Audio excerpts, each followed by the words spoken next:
नमस्ते दोस्तों। आप देख रहे हैं @PS बालाराम 777, जहां हर कहानी आपको एक नई प्रेरणा देती है और दिखाती है कि मेहनत करने वाला कभी हारता नहीं। अगर आपको मोटिवेशनल कहानियां पसंद है तो वीडियो को लाइक, दिल से शेयर और चैनल को सब्सक्राइब करना मत भूलिए। चलिए शुरू करते हैं आज की कहानी। ब्रह्मापुर एक ऐसा गांव था जहां मिट्टी की खुशबू और खेतों की कलकल में इंसानियत का पूरा पाठ लिखा हुआ था। पर उसकी बातें जितनी मीठी थीं, हालत उतनी ही कड़वी भी। वहां के घर परिवार कई बार रोजी रोटी के नाम पर कुचल जाते थे। उसी गांव में 10 साल का एक लड़का रहता था। नाम था कार्तिक। कार्तिक का चेहरा धूप तो धूप, पर आंखों में एक नाजुक सी चमक थी, मानो कोई सपना छुपा बैठा हो। कार्तिक बहुत गरीब था। माँ का काम खेतों में और कभी कभी घर घर जाकर बर्तन मांजने का था। पिता पहले थे, मगर बीमारी ने उन्हें कमज़ोर कर दिया और घर का बोझ बढ़ गया। उनके छोटे से कच्चे घर की एक ही किवाड़ थी, और वो भी अक्सर बंद ही रहती, क्योंकि बाहर कुछ भी होने पर वही किवाड़ धक्का देकर बचपन की हंसी और दुनिया की सच्चाई से उसे रूबरू कर देती। एक दिन जब कार्तिक 10 साल ही का था, उसकी माँ ने उसे दौड़े दौड़े बुलाया। उन्होंने अपने पास रखी छोटी सी थैलियाँ खोली। उसमें चावल, एक छोटा सा तेल का डिब्बा और कुछ बेसन। माँ की आंखें नम थीं, पर उन्होंने कहा, बेटा, अब हमें किस्मत की खिड़की खुद खोलनी है। तुम कुछ करके लाओ। गांव के मेले में लोग आते हैं और वहां पर समोसे अच्छे बिकते हैं। तुम जाकर समोसा बेच लाओ। जितना कमाओ घर में रख देना। कार्तिक ने माँ की आंखों में झांक कर देखा। वहां उम्मीद थी, पर डर था भी। 10 साल का बालक दौड़ते भागते समोसा बेचने निकलेगा। पर जब उसने माँ की थाली की ओर हाथ बढ़ाया, तो उसने कुछ और भी उठाया।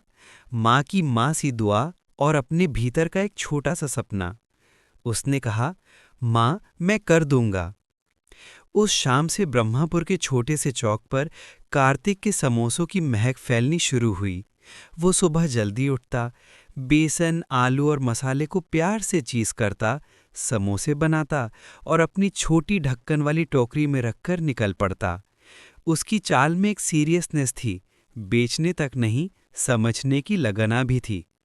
वो देखने लगा कि कौन वक्त पर आता, कौन किस तरह के समोसे पसंद करता, किसकी तबीयत कैसी रहती, और यही समझ धीरे धीरे उसके दिमाग को तेज करने लगी, और उसके समोसे तभी ब्रह्मापुर के पेस्ट्री समोसे कहलाने लगे। लड़के की बुद्धि केवल समोसा बनाना और बेचने तक सीमित नहीं रही। उसने देखा कि उन लोगों को ज्यादा समोसा बिकते हैं जो थाली के पास बैठकर थोड़ी देर बात करते, यानी समय का सही उपयोग। उसने अपने स्टॉल के पास छोटा सा तख्ता रख दिया। उस पर उसने चौक से लिख दिया, नया समोसा, घर जैसा स्वाद। कुछ दिनों में उसकी आवाज और मुस्कान से लोग जुड़ने लगे। वृद्धों की नजरों में उसको बेटा सा मान लिया। महिलाएं अपने बच्चों को उसके पास भेजने लगीं, और कुछ युवा किसान जिन्हें शाम को भूख लगती थी, उनका भी ठिकाना बन गया। समोसा बेचने का काम कार्तिक के लिए सिर्फ धन कमाने का जरिया नहीं था, वो उसका कठोर स्कूल बन गया। वो हर दिन ग्राहकों के प्रश्नों के जवाब देता, उनके सुधार पर गौर करता और कभी-कभी मुफ्त में समोसा देकर मुस्कान लाता। उसने नफे के छोटे मोटे गणित किए, कितना लागत आता है, कितना मुनाफा होना चाहिए, कब ज्यादा बनाना है, कब कम। उसने देखा कि किस तरह नींबू का थोड़ा सा रस, हल्का सा गरम मसाला और हौले से भुना हुआ जीरा स्वाद बदल देते हैं। ये उसी की सूझबूझ थी जो उसे अलग बनाती। एक दिन गांव में गांव प्रधान ने स्कूल में एक प्रतियोगिता रखी, गांव के छोटे व्यापार की पहचान, जहां लोग अपने अपने हल्के फुल्के व्यापार का ढंग बताकर पुरस्कार जीत सकते थे। कार्तिक के सपनों ने अचानक पंख चढ़ा लिए। उसने अपने छोटे से स्टॉल की कहानी और मेहनत के फॉर्मूले स्कूल की चौखट पर बांध दिए। मंच पर खड़े होकर उसकी छोटी सी आवाज ने सबका ध्यान खींचा। वो बोला, मेरा नाम कार्तिक है, मैं 10 साल का हूँ। मैं समोसा बेचकर अपनी माँ और पिता की मदद करता हूँ। पर मैंने देखा कि हर समस्या का हल सिर्फ रोशनी तलाशने में है, थोड़ी समझ और बड़ी लगन। उस दिन उसने न सिर्फ इनाम जीता, बल्कि गांव के कुछ लोगों ने उसकी पढ़ाई के लिए पैसे भी दिए, कुछ रुपए, पर इतने प्रेम से कि कार्तिक के दिल में आशा के दीपक जल उठे। समय बीता, कार्तिक रोज समोसा बेचते बेचते पढ़ाई भी करता। रात को चिराग के पास बैठकर पाठ किताबों की रोशनी में उलझता। गांव के स्कूल का मास्टर श्रीमान दास, जिसे कार्तिक का जिज्ञासु मस्तिष्क पसंद आया, उसने कुछ गोपनीय किताबें और पुराने प्रश्न पत्र दे दिए। श्रीमान दास ने कहा, कार्तिक, तुम्हारे आंखों में कुछ है, पढ़ो, सीखो और अपने पैरों पर खड़े हो जाओ। कार्तिक ने मेहनत की, कभी खाली समय में ग्राहकों से नई बातें सीखता, कभी मुसीबतों का सामना करने के लिए चतुराई।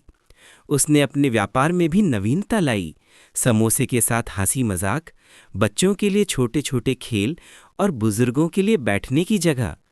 उसकी छोटी सी टोकरी अब गांव की आत्मा बन गई थी। गांव में एक वर्ष ऐसा आया जब बाढ़ आई, खेत ढके, घरों की छतें टूटी, रोजमर्रा का मजदूर नहीं मिल पाया। उस वक्त कार्तिक की मां बीमार पड़ गई और पिता की तबीयत बिगड़ गई। पैसे और भी घट गए, पर कठिन समय ने कार्तिक को तोड़ने की बजाय उसकी जज्बा को तराशा।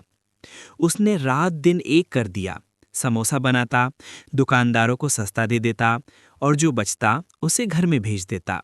कई बार खुद भूखा रहता। कई रातें थी जब उसने चिल्लाते बच्चों को शांत किया, बूढ़े आदमी की दवा के लिए उन लोगों से कुछ रुपए उधार लिए और फिर अगले हफ्ते वह अपने कमाए पैसों से सबको लौटाने की ठान लेता। एक सड़क हादसे ने ब्रह्मापुर की आंखें खोल दी। पास के जिले में एक चोरी डकैती का गिरोह सक्रिय था और गांव वालों की सुरक्षा पर खतरा मंडराने लगा। गांव के लोग डरने लगे और रात के वक्त घरों में दरवाजे अंदर से बंद होने लगे। उसी समय कुछ लोग पुलिस से शिकायत लेकर आए। पुलिस की मशीनरी धीरे धीरे काम करने लगी, पर गांव का भरोसा टूट चुका था। कार्तिक ने देखा कि लोग डर के कारण अपनी जिंदगी से पीछे हट रहे हैं। उसने सोचा, अगर सही नियम लागू हों और इंसानियत बनी रहे तो ये डर दूर हो सकता है। कार्तिक ने अपने छोटे से दिमाग का इस्तेमाल किया। उसने देखा कि चोरी डकैती वाले अक्सर रात में आते हैं और उनके रास्ते वनपथ से होकर जाते हैं। उसने लोगों में एक छोटी सी टीम बनाई, कुछ युवा, कुछ किसान और वो खुद, जो रात को चुपचाप गांव की सीमाओं पर चौकसी करते। उन्होंने रास्तों पर छोटी छोटी घंटियां बांधी और कुछ गुप्त संकेत तय किए। जब एक रात असल में कुछ संदिग्ध दिखाई दिए, कार्तिक और उसके साथियों ने समय पर पुलिस को सूचना दी। पुलिस ने पकड़कर उन लोगों को जेल भेज दिया। उस दिन गांव में बसंत लौट आया। लोग रोने लगे और हंसने लगे। कार्तिक की समझदारी और नेतृत्व ने गांव का सम्मान बढ़ाया। उन लोगों ने कहा, ये छोटा लड़का हमारी आंखों में बड़ा बन गया है। समाज की उस पहचान ने कार्तिक के अंदर एक नया उद्देश्य जगा दिया। वो अब सिर्फ समोसा बेचकर पैसे कमाने वाला बच्चा नहीं रहा। वो गांव की रक्षा, उसकी व्यवस्था और कानून के प्रति जिम्मेदारी महसूस करने लगा। राजनीतिक और सामाजिक मुद्दों की समझ भी उसके भीतर बढ़ी। उसने पढ़ाई और भी गंभीरता से शुरू कर दी। इतिहास, भूगोल, संविधान, उन सब चीज़ों में उसे दिलचस्पी हुई, क्योंकि वो समझ गया था कि समस्या समाधान के लिए सिर्फ हिम्मत नहीं, ज्ञान भी चाहिए। समय के साथ कार्तिक की पढ़ाई अच्छी हुई। गांव के प्रधान और कुछ शिक्षित लोगों ने मिलकर उसकी पढ़ाई के लिए सहायता बढ़ाई। वो शहर के बड़े स्कूल में दाखिला पाया, जहां प्रतियोगिता और प्रतिस्पर्धा कड़ी थी। वहां भी उसने अपने समोसा बेचने और मेहनत करने की आदत नहीं छोड़ी। वो शाम को पार्ट टाइम काम करके अपनी फीस और किताबों के पैसे जुटाता। शहर का जीवन कठिन था, पर कार्तिक के अंदर बचपन से बनी कठोराइयां और संयम ने उसे कमजोर नहीं होने दिया। कई सालों की कड़ी मेहनत के बाद कार्तिक ने स्नातक की डिग्री ली और फिर अपनी आंखें उस उच्चतम लक्ष्य पर टिकाईं जिसे ब्रह्मापुर में सबने सुना, आईपीएस अधिकारी बनना। लोगों ने कहा, यह तो बहुत मुश्किल है, पर कार्तिक ने मुश्किलों को मेला समझा। जैसे बचपन में समोसा बनाना भी मुश्किल था, पर उसने वो कर दिखाया था। उसने देर रात पढ़ना, पूरी रणनीति बनाना और कानूनी प्रशासनिक ज्ञान हासिल करना शुरू कर दिया। जितना भी कठिन मार्ग था, वो उसकी बुद्धि और अनुभव से हल करता गया। उसने समझा कि पुलिसिंग केवल बैटन और वर्दी नहीं, ये कानून का ज्ञान, सामाजिक समझ और लोगों के साथ भरोसा बनाना है। इंटरव्यू में जब पैनल ने उससे पूछा, आप क्यों पुलिस सेवा में आना चाहते हैं, कार्तिक ने अपनी आंखों में उस छोटे ब्रह्मापुर की गली, माँ की हंसी और समोसा की महक लिए कहा, क्योंकि मुझे पता है कि अगर सही इंसान सही जगह पे खड़ा हो तो गांव के लोग सुरक्षित बने रहेंगे। मैं वो इंसान बनना चाहता हूँ जो डर को दूर कर सके और लोगों का भरोसा वापस ला सके। पैनल की आंखों में नमी था। सबको पता था कि उनके सामने कोई सामान्य आवेदक नहीं, बल्कि एक ऐसा व्यक्ति है जिसकी जड़ों में गांव और मन में कानून की इमारत है। आखिरकार वो दिन आया। कार्तिक का नाम उस सूची में था जिसे देखकर गांव वाले खुशियों से झूम उठे। 10 साल का वो मासूम लड़का जिसने समोसा बेचकर माँ की थाली संभाली थी, अब आईपीएस अधिकारी बन चुका था। ब्रह्मापुर का हर साया उस दिन गर्व से झूम उठा। गांव के लोग सड़क पर इकट्ठा हुए। फूल मालाएं लेकर नन्हे नन्हे बच्चों ने भी प्यारी सी तख्ती बनाई।